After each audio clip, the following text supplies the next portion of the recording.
So, interesting news to wake up to today. If you hear it in the voice, it's because, hey, just woke up. The Bruins game is ongoing, but down by what you see on screen a little bit before the game, it was announced that Tuukka Rask has opted out of the remainder of the Stanley Cup playoffs. And flat out, the clickbait headline aside, is it a selfish move? No, it isn't. Do I blame him? No, I don't. Now, you will have some idiots like Mike Milbury, how he still has a job, I have no idea.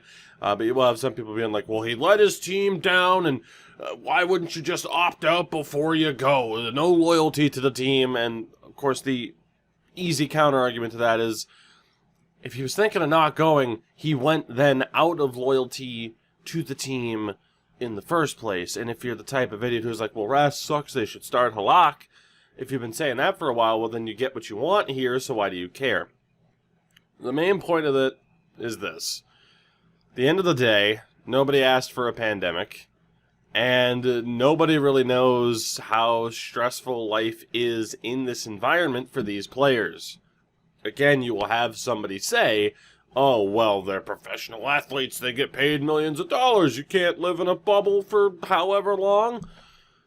Maybe not. Maybe it's not that easy. I mean, then again, you had people who couldn't stand being inside, quarantining or just being inside for a month while the pandemic was going on. You still have people who can't tolerate wearing masks outside. Oh, well, they don't get paid millions of dollars. You see the arguments here. There is no justifiable argument for insulting or calling out Tuukka Rask here. Man has a 4-month-old daughter at home that he doesn't get to see at all while trying to play hockey. You can't sit there and judge or, I think, even try to relate unless you're in a similar situation, which, guess what, 99% of people aren't. You can't sit there and try to, put yourself into his shoes and try to understand the mental toll that something like this takes. So, at the end of the day, is it frustrating? No. It's not, because some things are bigger than hockey. Oh, well, what if the Bruins could have won the cup? I don't care. I don't care. And if you do, and if you're the type of person to throw them under the bus or whatever else, nothing I say is going to change your mind, so who gives a shit? But, no, the man has a right to be like, hey, I had an opt-out, I'm going to opt out. The end. I mean, what do you want?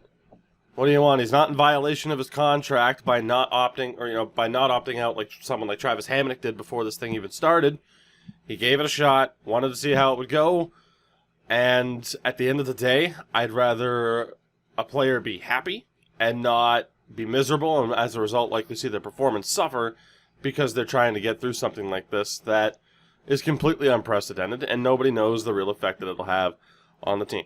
So, and on the player as well. So, at the end of the day, again, if you want to judge the guy for it, feel free, go ahead. For me, I couldn't care less. It's his choice. Some things are more important than hockey. It's pretty much what it comes down to. So, again, there are some people who, I'm not going to call them idiots, but I'll call them Milburys, like I said, that are very interesting people with very interesting takes. But for me, I don't care. I'm going to watch the rest of the game now. So yeah, if you're surprised by this take from me, you probably shouldn't be, because you've never heard me talk about hockey, about people, about Tuukka Rask. But yeah, needless to say, this isn't going to help the narrative from a lot of people or the narrative of the media that have consistently tried to tear Tuukka Rask down for the past 9 years. And, of course, you look at it, and, like I said, there are some people who, just don't get it. Or, hey, at the end of the day, you got what you wanted. Jaroslav Halak's the starter. I'm intrigued to see what he can do. Bruins are winning right now. We'll see if that holds on. So, yeah, this rambling video was done. And, yeah, can't wait to mute and block a ton of accounts on Twitter over the next couple weeks.